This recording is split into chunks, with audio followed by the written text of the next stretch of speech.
पहले मुर्गी या अंडा? जो इस सवाल का जवाब खोजने की कोशिश करता है वह हार जाता है। लेकिन सदियों से, पीढ़ियों से ये सवाल अपनी जगह है।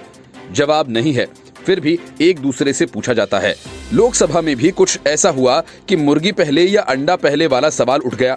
गृहमंत्री अमित शाह ने अधीर रंजन चौधरी की अधीरता पर ऐसा तंज किया कि लोकसभा में ठहाके गूंज उठे।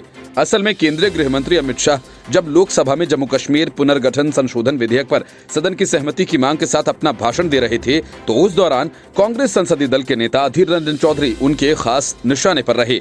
शाह ने अधीर रंजन के बयानों के हवाले से कई बार तंज कसा। कई बार उन्होंने कहा, अगर आप यानी अधीर रंजन चौधरी भी पार्टी नहीं बदलते तो जीत नहीं पाते। लेकिन भाषण के बाद वाद विवाद में अमित शाह ने मुर्गी अंडा मुर्गी का भी जोरदार तंज दे मारा। दरअसल अधीर रंजन चौधरी ने भी अपने भाषण में शाह पर कई बार चुटीले तंज कसे थे। शाह ने लोकसभा से जम्मू कश्मीर पुनर्गठन विधेयक को सर्वसम्मति से पास कराने की अपील की और इसी के साथ अपना भाषण खत्म किया। तो स्पीकर ओम बिरला ने विपक्षी सांसद अधीर रंजन चौधरी को पुकारा। अधीर रंजन ने उठते ही कहा, सुबह हमारी वित्त मंत्री ने भाषण दिया था और अब गृह मंत्री ने, लगता है दोनों ने बजट भाषण दिया है।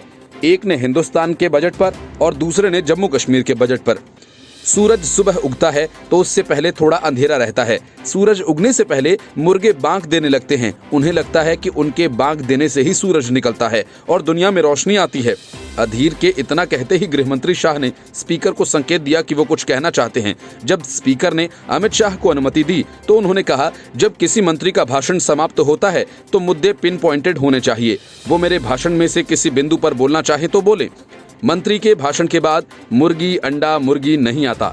अधीर पर शाह के इस पलटवार से पूरे सदन में ठहाके गूंज उठे। इससे पहले अमित शाह ने जम्मू कश्मीर के उपराज्यपाल मनोज सिन्हा पर अधीर रंजन की तरफ से की गई टिप्पणी पर चुटकी ली। शाह ने कहा कि जम्मू कश्मीर पर दादा ने टिप्पणी की। इतना ही कहना चाहता हूं कि दादा आप भी पार्टी न बदले होते तो आज तक कई बार हार चुके होते। बहरहाल अधीर रंजन चौधरी ने अपने भाषण के दौरान अमित शाह को कई बार निशाना बनाया। उन्होंने जम्मू कश्मीर में सरकार को फेल घोषित करते हुए कहा कि अब शाह को कह देना चाहिए कि रात गई तो बात गई, चुनाव गया तो वादा भी गया। Bureau report, news of India.